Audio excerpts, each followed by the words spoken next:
欢迎收听超认真无限公司，我是制作人 Gloria。我是刘备，我是刚好路过的超人人被抓进来说要不要再录一集？因为刘备有困扰。对，刘备的困扰就是我觉得有可能也是大家的困扰，所以我们就不如在 Podcast 上面聊，说不定会改观人生一辈子用钱的方法。他在这个年纪有这个困扰，实在是实属难得啊！你他妈，你现在几岁？你现在几岁？25了，明年26了。哇，你在25岁你会有买房子的困扰，我他妈真的觉得心中很堵然，你知道吗？不是，有些事情你要先想，因为新生代我们这个时代人对于房价的那个，我操，感觉已经有点麻木了。通常25岁的人会去想说买房子，然后会问我说：“老板，你觉得买房子怎样怎样怎样？”这到底是因为他爸是医生，所以他家里有会计，还是因为就是这个人，因为你的薪水不会也没多高，重点是他还没找到第一份工作，对，你还没不知道哪来的钱，前提是我连工作都没有，没有，我是想说先了解一下嘛，就是大概这个概念是怎样。所以你先想想看，你可以动用你爸妈多少资金这样？我觉得这个从他讲的第一句话我就想呛他了，就是怎样？我怎么了？你车子买多少钱？车子买90万啊。你爸帮你出了多少钱？是阿嬷吧？我没有，我爸帮我出了一半，然后我另外一半是我爷爷给我的遗产。我靠！我跟你讲，我在20几岁我买的第一台车子，讲汽车啦，汽车我从讲我第一台摩托车好了，就没有人帮我出钱，然后是最后我的外公，然后跟我说不然我帮你出1万块好了。那是我第一次有人帮我出过钱买车子交通工具一次，也是人生唯一的一次。然后我到20多岁，我买汽车的时候，我买的是二手车。那个时候我买30万还是28万，我忘记了。全部都自己的钱。我到后面自己买，不管买车子、买宾士、买什么，全部都是。你比较厉害啊！我都坐别人的车啊，我从来没有车。你比较幸福。然后每次我只要听到有人说我想要去买什么车，我爸说帮我出多少的时候，我就是堵然。我上次听到一个，他说因为他爸想说要省税。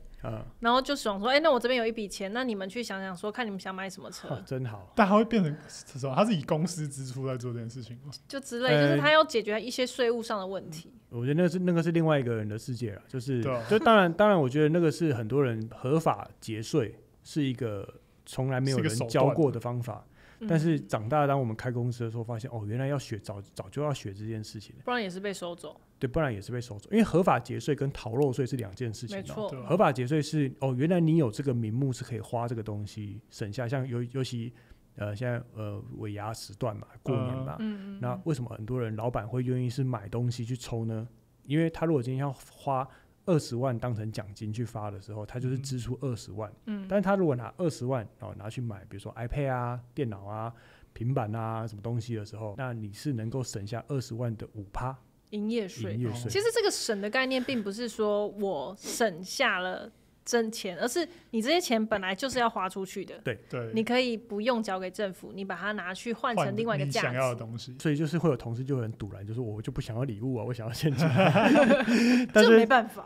但是你看老板跟主持人上去的时候，我们今年公司总共抽出了500万，你看500万的5%是25万对啊，25万我还没有包含就中间的折扣、福利价、中间业务去琐碎的那个折抵的费用，其实能够省下更多钱的。对，那个我觉得那个就是另外一个 label 对于钱的用法的想法不一样。其实今天就是想要就是访问你一个成功人士，我他妈哪是成功人士？底层分身人士。对啊，你是怎么运用你的底层翻身男子？就是你怎么去分配你的这个？我到现在还讲的蛮自豪的这件事，因为我爸很想要开宾士。我现在他开的那台宾士全部的钱是我买的，对啊，然后我爸用这件事情说嘴，就到处呛他的同学 ，respect， 他说恁囝讲要买车要该提我阮囝这台宾士是买给我的，真好。但是我之后发现一个逻辑，我觉得教给大家就是其实我以前跟家里关系不是很好，就是不太回家，跟他们也是没什么话好讲，疏远，对。然后，但是反正也是因为这个有机会，我们再开另外一集再聊。就从有一刻开始，我发现我想要当个孝顺的小孩。就从那个开始，然后就连我买宾士车给我爸爸的之后啊，就是我跟你讲，我的工作顺风顺水。而我之后才发现一件事，原来财神爷啊，大家不是都喜欢拜财神爷？对，财神爷姜子牙嘛，不是，应该这么说，应该是有姜子牙才有财神爷，册封他。对，你有听简少年吗？就是。姜子牙是封了那个谁赵公明，然后成为财神爷。没错，不愧是简少年的徒弟。没错，你要认真听的，喜欢孝子。然后财神爷，我们不是到时候每次去过年拜拜的时候，财神爷有很多种嘛。其实财神爷不止一尊嘛，对，还有什么文财神、武财神。对啊。总而言之，结论就是财神爷喜欢孝子。至于为什么，你去看简少年的影片。然后我就发现，从有一年开始，我真的是发自内心的，就是想要他们两老，就是晚年无遗憾。然后之后我的工作顺风顺水，所以尽孝道会发财，我觉得。所以最近缺钱就要对父母尽孝，百善孝为先嘛。是。然后当我发现这个投资比投那个比特币还要赚，比特币，因为比特币有风险嘛。对。好，然后或者是就把钱丢到家里面，或者把钱就是为家里而花钱的这个钱，它的投资报酬率都远高过于台积电。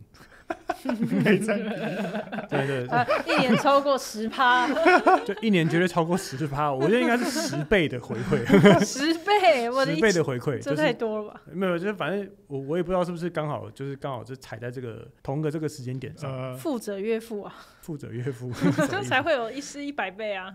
对啊，就你本来有钱去孝顺他，你本来就有钱啊，你有钱人就是比较容易有钱啊。但是我在很久很久之前呢，我记得那时候我一年啊，反正我最后银行只存下了大概12万吧，然后我好像花了6万还7万帮家里换电视，听起来就很孝顺，对不对？我都把我一年的年薪的10%给我妈，就是在过年的时候。那你妈不就知道你一年赚多少钱？对啊，我都知道，我们家都知道，我们家彼此是透明薪资。真的哦。对啊。跟我妈妈又没有关系。我还没有到那个阶段，但是我都会跟我所有，因为我有一些公司同事都第一份工作就在我这里，对。然后他每次年终发奖金的时候，我都会提醒他，就是你要记得包给你爸爸妈妈。对啊，因为那是你的人生第一份工作啊，你拿了我就很奇怪，有时候我都感觉好像是我在孝敬他爸妈，因为我想说你要包给你爸妈，那你好像包完你剩下好像没多少不然我再多给你一点。那你这样在做功德啊？做积功德啊，积阴德。爸妈会感受到就是我小孩终于长大了，他竟然开始回馈我了呢。但是因为我觉得家人父母亲他一定也能够接受，有的时候人生没这么顺遂嘛，所以也不要太有压力，就说可能我去年包个10万20万，那我今年我生意不好，就是那你还要硬往上加，就是其实有时候你就是跟他我今年真的没有很好，但是他们会记得好的时候。对啊，而且其实我觉得父母本来就不会以你包多少红包来决定，他那又不是他的既有收入。所以到这回到来了，就是很多人都是工作上班嘛，然后所以他存了钱，像刘备他今天在录影前他问我的问题就是说，你觉得我应该要怎么买房子？我是问你说你几岁买房，我想说我参考一下。但是其实我买的房子这个说起来其实不是一个开心的回忆，你知道吗？怎么说？就是这个我先大略提一下，但是我详细内容我再考虑要不要再详细讲好了。对，总而言之，我人生买房子的原因其实并不是因为说我有钱我要投资我要怎样怎样，没有这么开心快乐，而是我在帮解决一个家庭纠纷，你在解决一个问题，解决一个家里的问题。所以其实我买的那个时候其实就是有点不舒服的嘛。不舒服的半强迫吗？不舒服的，没有人强迫你，就是没有任何人强迫你，但是这当时最好的解决方案，买的价钱也不是一个很漂亮的价格，我就这么讲好了。合乎你预算吗？完全不合乎啊，不合乎你预算的价格。对，就是你买了捏了下去，买了起来，是几年前的事情了。然后但是就是因为也没好开箱的啦，就是开箱起来就是一个纠纷。然后就是不愉快的经验，但是我没有后悔做这件事。所以你是为了家庭和乐才去做这个决定的？我做了这件事情，家族有没有和乐是没，好像也。你爸妈还是有开心吧？但是我的家庭是和乐的。因为我帮爸爸解决了一个心中的一个，我觉得至少他到眼睛合起来的那一刻，他没有遗憾。所以他至少安心。你说我儿子也终于成家立业，就是有一个房子了。我是不想代替我爸去怎么幻想。对，但是我觉得，也就是因为曾经有经历过这些事情，然后我那个时候才真正认知到，原来房地产跟有价证券跟什么基金、什么资金、美债、美元、美金、黄金，因为我以前是完全没有。你不是不碰金融产品吗？就是我以前第一个我不会去碰，因为我觉得真正赚钱的方式就是疯狂的赚钱，对，疯狂的进攻永远比防守还要重要。他不会去想说怎么去利用投资理财，没有，我就是赚钱，我赚钱就是我投资理财我以前的概念就是说，我坐在那边想说我要不要买哪一张股票的时候，我的这个时间我不如去想一个机械专利。他都会一直跟我讲这件事，我想说你以为机械专利那么好想？我不如去画一个新的设计图，事实告诉我大家，我的这招更有用。就是但是我觉得那是每一个人在不同的年轻的时段的时候，他的 power 是不一样的，他的爆发力是不一样的。对啊。那所以可能我在20多岁到30多岁的这一段时间，我的创造力跟我的对于机械工程啊这些东西的能量是超强，所以那个时候我就完全是靠了创意跟这些东西去赚到了人生比较大的金额的钱，可以买房子的钱。就是可以买宾士的车子，可以买房子，然后可以买一些就是奇奇怪怪的东西。就是我开始会觉得我吃东西好像可以不用这么考虑价格。进 7 可以不用看价钱。我进 7 的时候，我总算可以有新东西啊，管它多少钱，我买来试看看。不用爱真实。今天我开心，我来试个。但是我还是要回到头来，我的习惯还是会先看爱真实。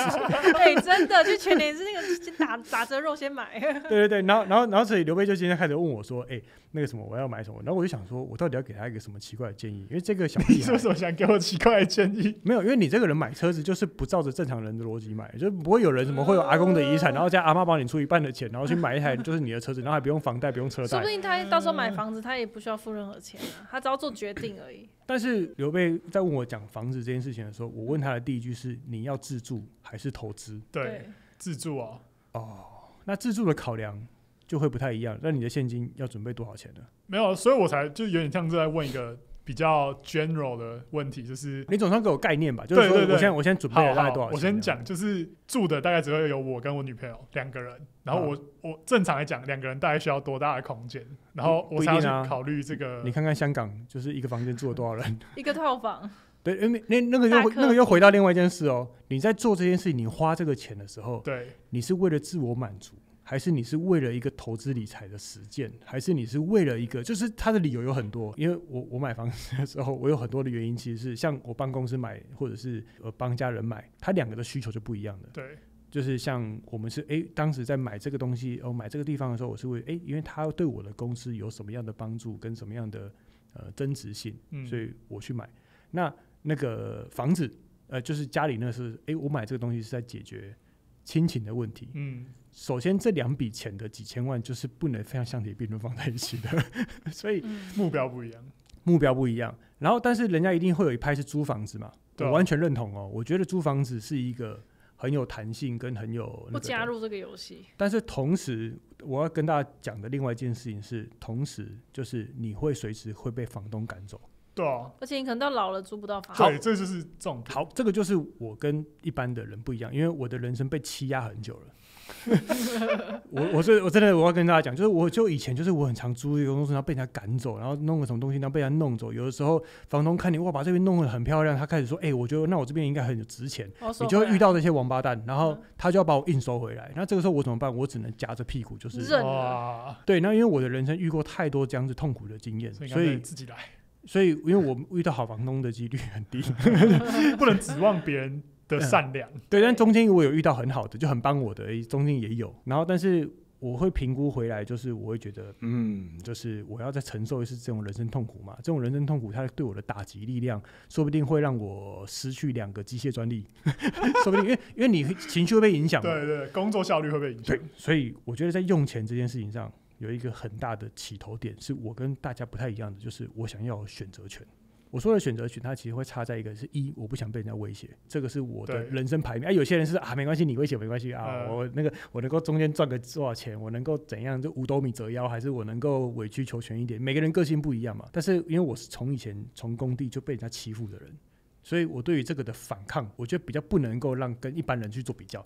但是这个反抗的力量会让造就了我的工作更努力，更能够蹲在那边，然后更能够从早忙到凌晨。然后是因为就是我会有一个目标，就是我想要翻身，就是我想要有选择权。所以你的选择就是说我要有足够多的钱。他的结论是建议我买房吗？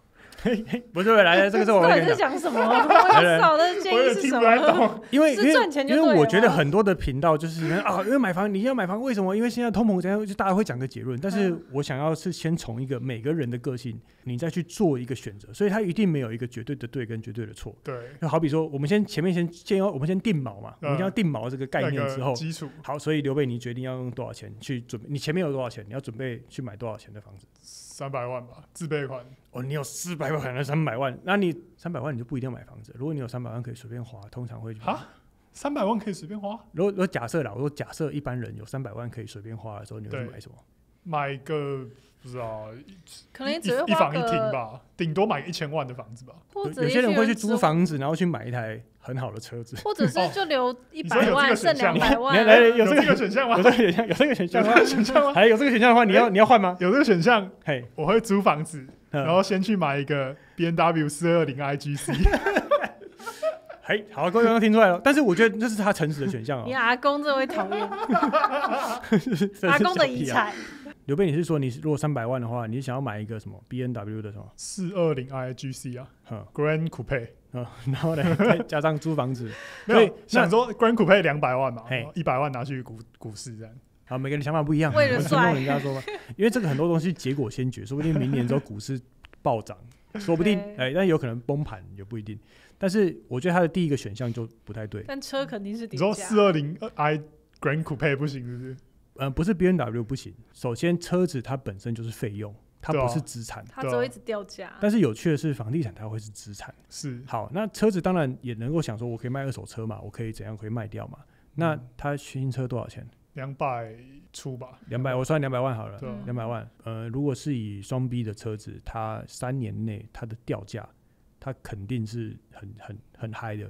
而且大家只会觉得说，这一定是你爸买给你的。他就是个公子哥儿。这你就错了，这你就不了解刘备，他不在意别人对他的认同。反正我帅就好了，我无所谓。他不在意说你说我靠爸没关系，对啊，我就靠爸爸。你开始真正了解到我了。对，反正我能帅就好了。对，我跟刘备是2个世界不同的人。Oh my god！ 我就是很在意，就是会很在意讲说，我他妈就是从砂轮机白手起家干到现在。他就是说，对啊，我靠爸。没有，等一下，我这个是有一个心境过程，就是。反正我后来就想说，反正我不管怎么样讲，你都会有这个认知，那我不如就承认。不一定哦。你看，像曾经有一阵 Podcast 的时候，有一个那个来聊天的，他是跨国 CEO， 那个人就是我觉得他已经屌到超越他爸爸，那是另外一个世界的角色。那我说，我假设以后真的可以这样子的话，那我再去扭转我的形象就好了。可是你的选择就是这样啊。好，但我觉得，假设他今天在人生300万的这个交叉点的时候，我也要教他2件事。就是如果我是他的话，你知道现在像是你为什么要买车子？通勤啊。通勤好，如果是通勤的话，那我就会告诉你去买现在跌到爆价已经跌到底的特斯拉。因为现在特斯拉的二手价车价已经崩盘到一个，但是你知道有趣的事情是，其实因为我自己的车子里面其中有一台也是特斯拉，对，其实它是很好用的交通工具，而且它极度好啦，那我可能有一个条件还没讲。对，我还没讲完。但是我说为什么要买这个东西的原因，是因为假设你知道现在用70-80万就可以买得到一台 Model 3的特斯拉，甚至不到100万。几年的？网络上现在超多，而且因为它现在已经是很多车子，因为它的这个数量已经很多了嘛。但是你觉得你现在买90万的特斯拉好了，2年后、3年后，你觉得它还会剩多少钱？应该有个70吧。有趣，不可能到50好是吧？这就是我的重点了。你一样有一台车用了3年，但是一个车的使用费是20万，一台车的使用费是100万。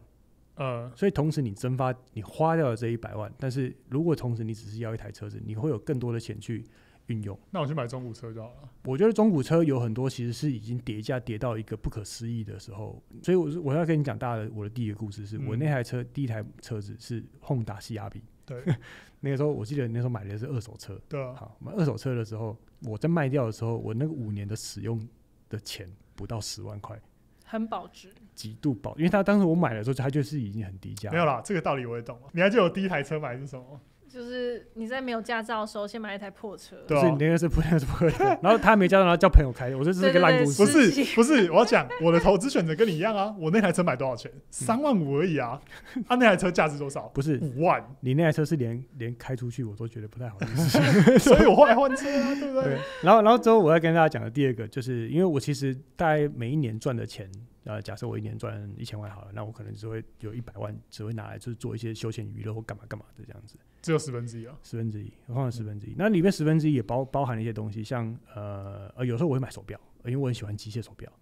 对。但是我买的很多手表啊，就是当然有新的有旧的，但是我尤其特爱在过年前买那种人家江湖救急。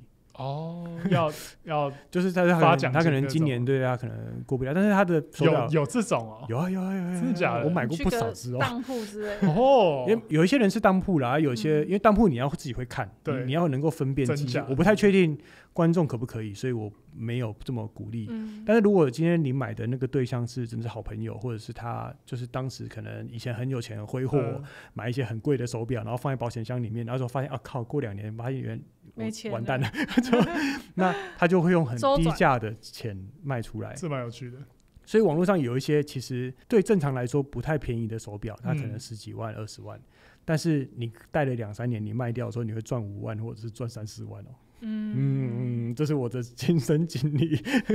我觉得就是你要不要去看那个你喜欢这个东西，买一买，最后你卖掉，你发现你的使用费有的时候不一定是负很少，有的时候变成正的哦。保值啊。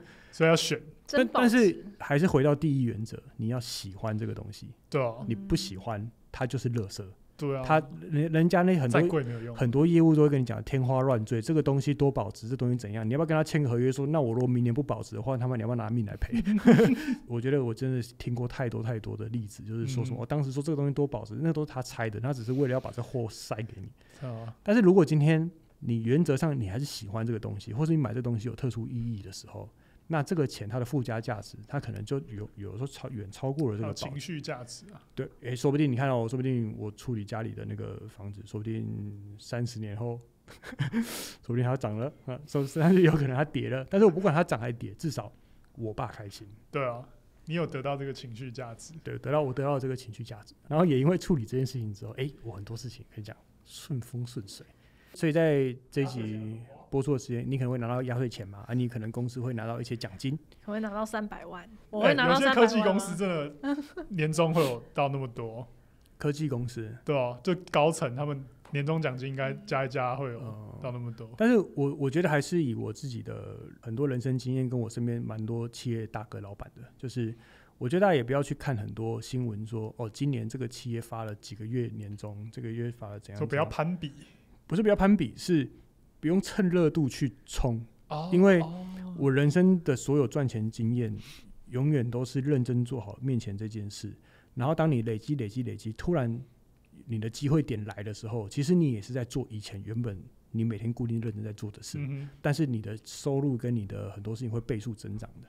就是好比说我用超认真当举例好了，因为超认真虽然我在里面是领薪水嘛，但是他要有一个健康的营运，所以会有人家会员嘛，我们会有业配合作嘛，然后会拍一些我们想要拍的东西嘛，所以其实超认真的收入跟我基本上是两码子事，因为他是公司，这个叫公司的营运，跟我个人做工程还是外面的收入其实是两件事。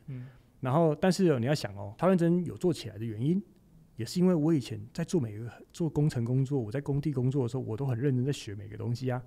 但是如果我以前没有很认真学这个东西，那我怎么会遇到这个 YouTube 的时代洪流呢？对不对？那如果就算我遇到了 YouTube 这个时代洪流的机会的时候，就是我很多的东西我也不会，我也没跟上，那你是不是还是一样，就是像上班族一样领着那些固定的钱？所以结语就是机会是留给准备好的人。哇，好正面的机会！哇，这个好老套哦。这个持续努力，有一天你也会被看见。也不是啦，这环境不一样，你不要傻傻的在你要看着这个时代的变化去调整你能做的事。然后最大的一个重点就是你要去选到人家无法取代你的方式。因为做 YouTube 这件事情，他要让我去认识很多不同的社长啊，他要让我去得到很多不同公司的合作啊。但是很多的合作不是只有YouTube 的，就是像制作人他们谈的这种商业的合作。好，我知道了，你很认真，然后你也很幸运，然后你也会把握机会。没有3个元素，我很孝顺。好的，喜欢我们的 podcast 的话，欢迎到 FB 上面给我们5星好评。对啊，还有可以加入我们的 IG。你要看着你在听这一集的时候，说不定再过几个月或几年哦，这个整个 YouTube 就不流行了，这 podcast 也不流行了哦。但是你就要回想看看，在这个时候的我到底得到了什么呢？你能不能带着这个东西进到下一个人生阶段呢？讲那么多，多给父母一点压岁钱。对，多尽一下孝道。如果大家真的对于房地产这件事情真的有想法、兴趣的话，你就下面留言，或者是在 Podcast 上面用5星回馈我们，或者在 YouTube 上你可以点喜欢，对，然后让我知道说，你们喜欢这个类型，因为我对于房地产又有另外一个世界不同的见解哦。对，好的，拜拜，拜拜。